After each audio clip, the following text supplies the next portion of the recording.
Book 2, Death Rides a Pale Horse. Chapter 24.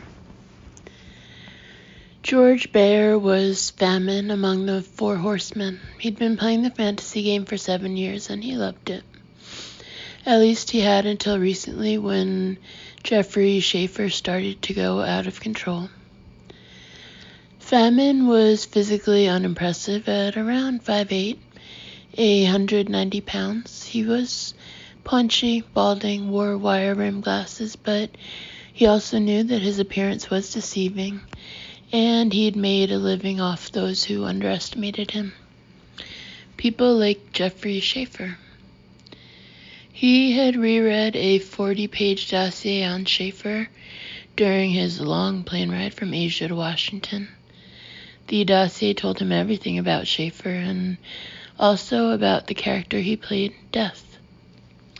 At Dulles Airport, he rented a dark blue Ford sedan under a false name. He was still detached and introspective during his 30-minute drive into the city. But he was also anxious. He was nervous for all of the horsemen, but especially for himself. He was the one who would have to confront Schaefer, and he was worried that Schaefer might be going mad, that he might blow up in all of their faces. George Bear had been an M-man, MI6, and he'd known Schaefer in the service. He had come to Washington to check out Schaefer firsthand. It was suspected by the other players that Geoffrey might have gone over the edge, that he was no longer playing by the rules, and was a grave danger to them all. Since Bear had once been stationed in Washington and knew the town, he was the one to go there.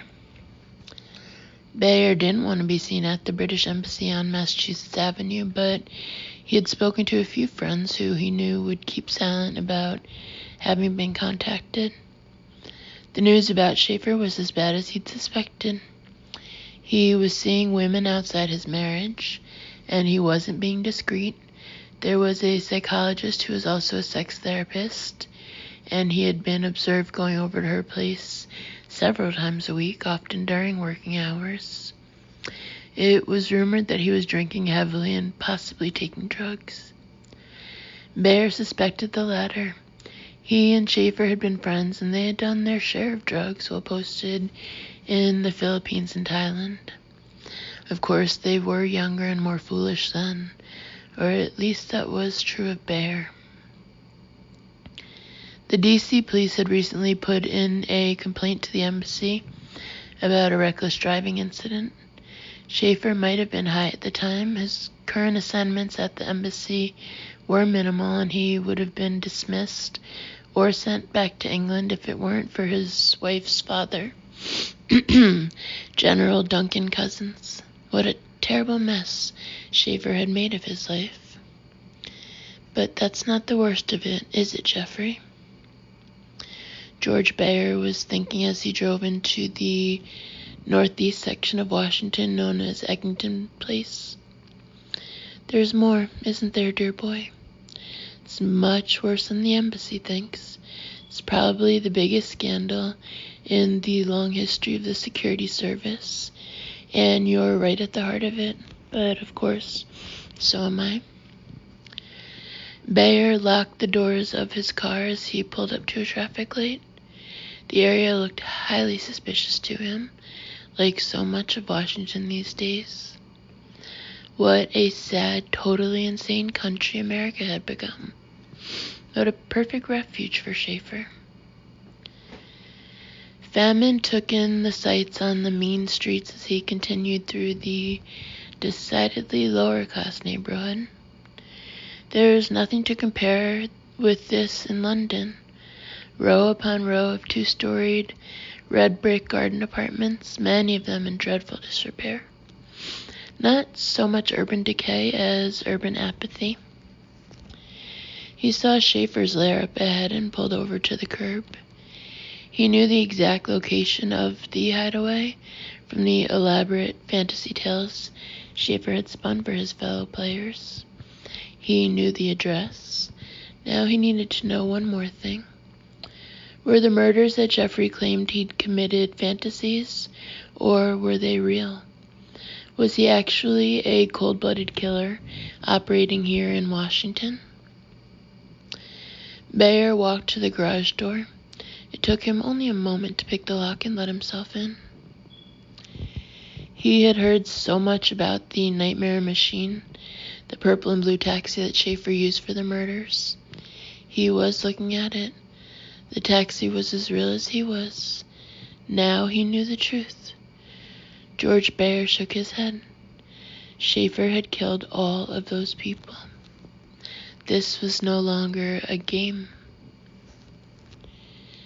Chapter 25. Bayer trudged upstairs to the Hideaway apartment. His arms and legs felt heavy, and he had a slight pain in his chest. His vision was tunneled. He pulled down the dusty blinds and began to look around.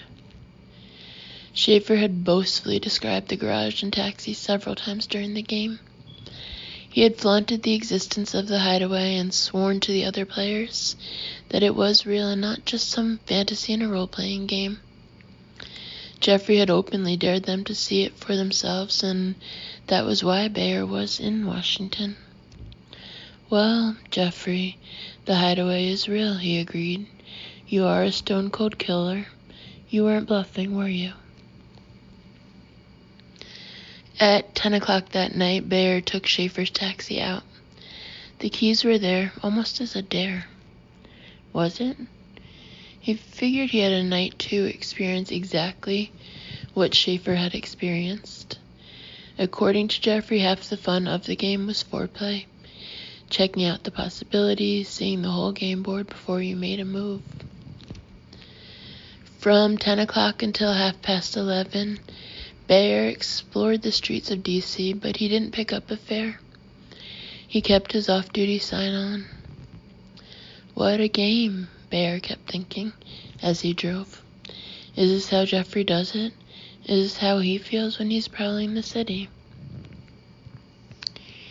He was pulled out of his daydream by an old tramp with a crushed hat who wheeled a cart filled with cans and other recyclables right in front of him.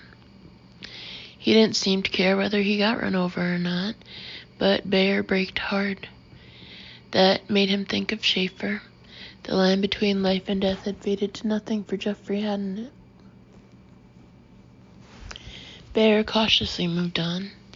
He drove past a church. The service was over, and a crowd of people was leaving.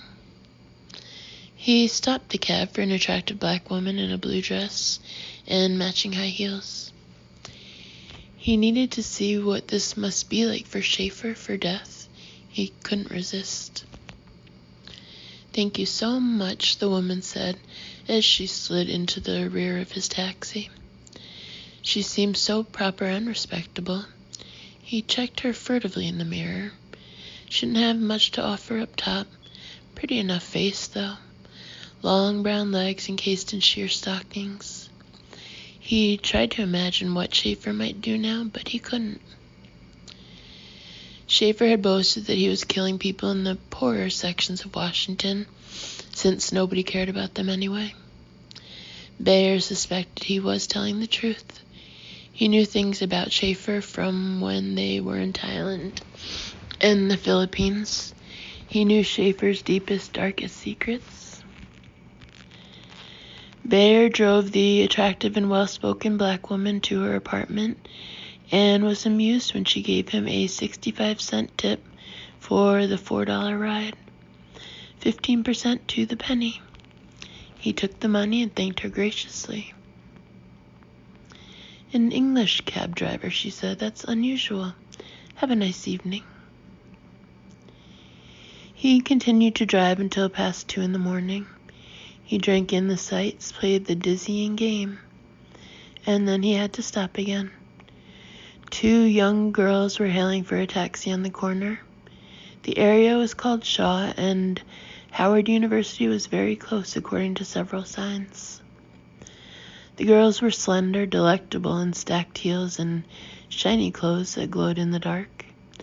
One of them wore a microskirt, and he could see the tops of black or navy thigh-highs as he stopped to pick them up. They must be hookers, Schaefer's favorite prey, Bayer thought to himself. The second prostitute was even prettier and sexier than the first. She wore white stacked bath sandals, side-striped white athletic pants, a teeny tank top in blue camouflage. "Where are we going?" Bayer asked as they scampered over to the taxi. The girl in the microskirt did the talking. "We're going to Princeton Place." "That's Petworth, darling." "Then you're going away," she said. She tossed her head back and issued a taunting laugh. Bayer snickered to himself. He was beginning to get into this now. The girls climbed in and Bayer couldn't resist checking them out in the mirror. The foxy one in the microskirt caught him looking. He felt like a schoolboy, found it intoxicating, didn't avert his eyes from hers.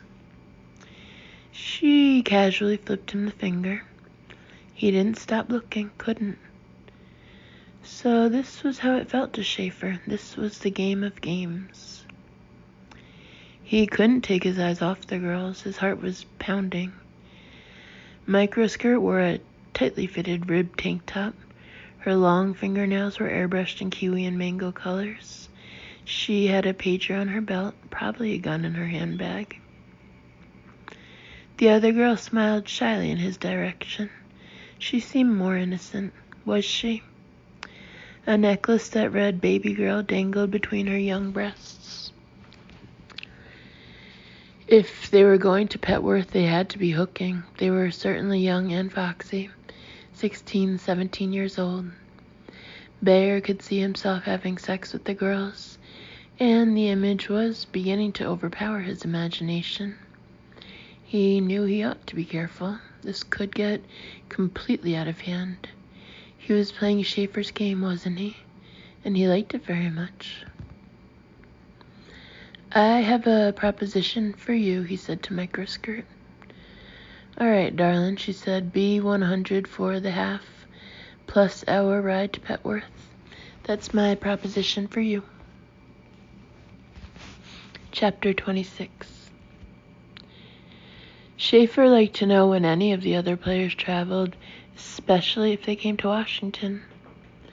He had gone to a lot of trouble to hack his way into their computers to keep track of them. Famine had recently bought plane tickets, and now he was here in D.C. Why? It wasn't hard to follow George Bayer once he got to town. Schaefer was still reasonably good at it. He'd had plenty of practice in tracking and surveillance during his years in the service. He was disappointed that Famine had decided to intersect with his fantasy. Intersection happened occasionally in the game, but it was rare. Both players were supposed to agree beforehand. Famine was clearly breaking the rules. What did he know or think he knew? Then Bayer genuinely surprised him. Not only did he visit Schaefer's hideaway, but he actually took the taxi for a ride. What the hell was he doing? At a little past 2 in the morning, Schaefer watched the gypsy cab pick up 2 young girls in Shaw. Was Bayer copycatting? Was he setting some kind of trap for Schaefer? Or was it something else altogether? Bayer took the girls to S Street, which wasn't far from the pickup point. He followed the girls up the darkened stairs of an aging brownstone, and then they all disappeared inside. He had a blue anorak thrown over his right arm, and Schaefer suspected that a pistol was under the coat. Christ! He'd taken 2 of them. He could have been seen by anyone on the street. The cab could have been spotted. Schaefer parked on the street. He waited and watched. He didn't like being in this part of Shaw, especially without his disguise and driving the Jaguar. There were some old crumbling brownstones and a couple of boarded-up, graffiti-covered shacks on the street. No one was outside. He saw a light blink on the top floor and figured that was where Bear had taken the two girls. Probably their flat. He watched the brownstone from 2 until close to 4. He couldn't take his eyes away. While he waited, he imagined dozens of scenarios that might have brought famine here. He wondered if the others were in Washington too, or was famine acting alone? Was he playing the Four Horsemen right now?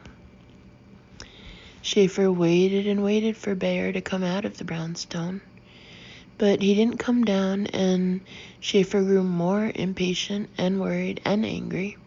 He fidgeted. His breathing became labored.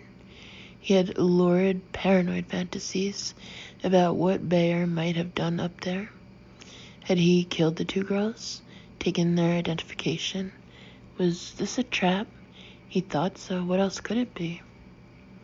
Still no George Bear. Schaefer couldn't stand it any longer. He climbed out of the Jaguar.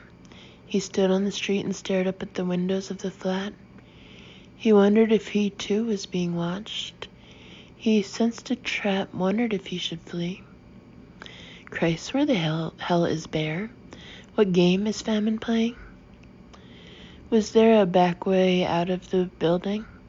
If so, why had he left the taxi as evidence? Evidence, damn him. But then he saw Bear finally leave the building. He quickly crossed S Street, got into the cab, and drove away. Schaefer decided to go upstairs.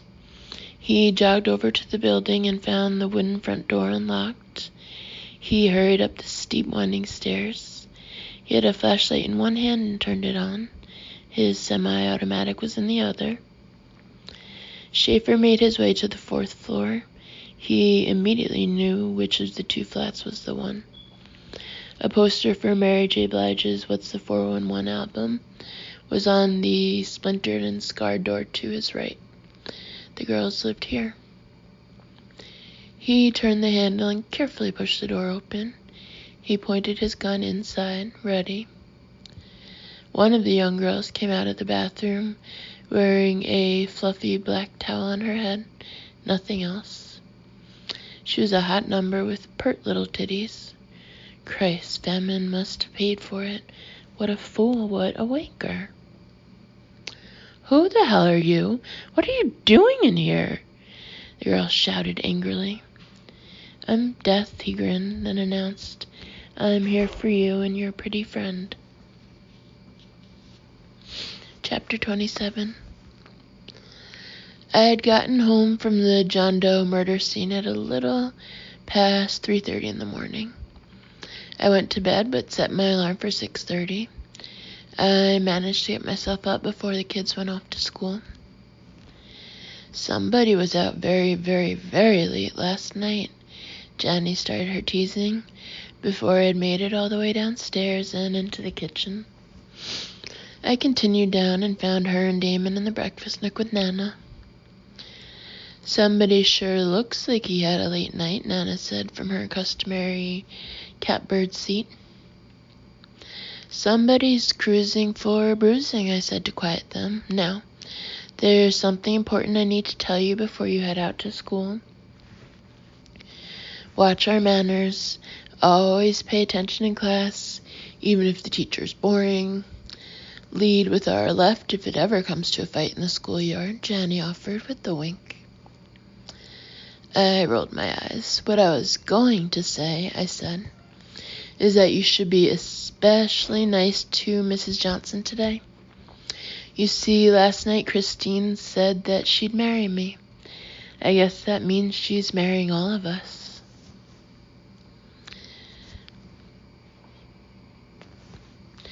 At that point, everything became hugging and loud celebrating in the kitchen. The kids got chocolate milk and bacon grease all over me. I'd never seen Nana happier, and I felt exactly the same, probably even better than they did. I eventually made it to work that morning. I had made some progress on the John Doe homicide, and early on Tuesday morning I learned that the man whose body had been dumped on Alabama Avenue was a 34-year-old research analyst named Franklin Odenkirk. He worked at the Library of Congress for the Congressional Research Service. We didn't release the news to the press, but I did inform Chief Pittman's office as soon as I knew. Pittman would find out anyway. Once I had a name for the victim, information came quickly, and as it usually is, it was sad. Odenkirk was married and had 3 small children. He had taken a late flight back from New York, where he'd given a talk at the Rockefeller Institute. The plane landed on time, and he deboarded at National around 10. What happened to him after that was a mystery. For the remainder of the week, I was busy with the murder case. I visited the Library of Congress and went to the newest structure, the James Madison Building on Independence Avenue. I talked to nearly a dozen of Frank Odenkirk's co-workers. They were courteous and cooperative, and I was told repeatedly that Odenkirk, while haughty at times, was generally well liked. He wasn't known to use drugs or drink to excess, wasn't known to gamble either. He was faithful to his wife. He hadn't been involved in a serious argument at the office for as long as he'd been there. He was with the Education and Public Welfare Division and spent long days in the spectacular main reading room. There was no apparent motive for his murder, which was what I had feared. The killing roughly paralleled the Jane Does so far, but of course the chief of detectives didn't want to hear that. There was no Jane Doe killer, according to him. Why? Because he didn't want to shift dozens of detectives to Southeast and begin an extensive investigation on the basis of my instincts and gut feelings. I had heard Pittman joke that Southeast wasn't part of his city. Before I left the Madison Building, I was compelled to stop and see the main reading room once again. It was newly renovated, and I hadn't been there since the work had been done. I sat at a reader's table and stared up at the amazing dome, high over my head. Around the room were stained glass representations of the seals of 48 states, along with bronze statues of famous figures, including Michelangelo, Plato, Shakespeare, Edward Gibbon, and Homer. I could imagine poor Frank Odenkirk doing his work here, and it bothered me. Why had he been killed? Had it been the weasel? The death was a terrible shock to everyone who had worked with him, and a couple of Odenkirk's co-workers broke down while talking to me about his murder. I wasn't looking forward to interviewing Mrs. Odenkirk, but I drove out 295 and 210 to Forest Heights late on Friday afternoon. Chris Odenkirk was home with her mother and also her husband's parents, who had flown in from Briarcliff Manor in Westchester County, New York. They told me the same story as the people at the Library of Congress. No one in the family knew of anyone who might want to harm Frank. He was a loving father, a supportive husband, a thoughtful son, and son-in-law. At the Odenkirk home, I learned that the deceased had been wearing a green seersucker suit when he left home, that his business meeting in New York had run over, and that he had been nearly 2 hours late getting to LaGuardia Airport. He generally took a cab home from the airport in Washington because so many flights arrived late. Even before I went to the house in Forest Heights, I had 2 detectives sent out to the airport. They showed around pictures of Odenkirk, interviewed airline personnel, shop workers, porters, taxi dispatchers, and cab drivers. Around 6, I went over to the medical examiner's office to hear the results of the autopsy. All the photos and sketches from the crime scene were laid out. The autopsy had run about 2.5 hours. Every cavity of Frank Odenkirk's body had been swabbed and scraped, and his brain had been removed. I talked to the medical examiner while she finished up with Odenkirk at about 6:30. Her name was Angelina Torres, and I had known her for years. The two of us had started in our jobs at about the same time. Angelina was a tick under 5 feet and probably weighed around 90 pounds soaking wet. "Long day, Alex?" she asked. "You look used and abused." "Long one for you too, Angelina. You look good though, short but good." She nodded, grinned, then stretched her small, slight arms up over her head. She let out a low groan that approximated the way I felt too. "Any surprises for me?" I asked, after allowing her to stretch in peace and moan her little heart out. I hadn't expected anything, but she had some news. "One surprise," Angelina said. "He was sodomized after he died. Someone had sex with him, Alex. Our killer seems to swing both ways." Chapter 28. On the drive home that evening, I needed a break from the murder case. I thought about Christine, and that was much better, easier on the frontal lobe. I even switched off my beeper. I didn't want any distractions for 10 or 15 minutes. Even though she hadn't talked about it recently, she still felt my job was too dangerous. The trouble was, she was absolutely right. I sometimes worried about leaving Damon and Johnny alone in the world, and now Christine as well. As I drove along the familiar streets of Southeast near 5th, I considered whether I could actually leave police work. I'd been thinking about going into private practice and working as a psychologist, but I hadn't done anything to make it happen. Probably meant that I didn't really want to do it. Nana was sitting on the front porch when I arrived home at 7:30. She looked peeved, an expression of hers that I know all too well. She can still make me feel like I'm 9 or 10 years old, and she's the one with all the answers. "Where are the kids?" I called out as soon as I opened the car door and climbed out. A fractured Batman and Robin kite was still up in a tree in the yard, and I was annoyed at myself for not getting it down a couple of weeks ago. "I shackled them to the sink and they're doing the dishes," Nana said. "Sorry about missing dinner," I told her. "Tell that to your children," Nana said, frowning up a storm. "She's about as subtle as a hurricane." "You better tell them right now. Your friend Sampson called a little earlier. So did your compatriot Jerome Thurman. There's been more murders, Alex. I used the plural noun just in case you didn't notice.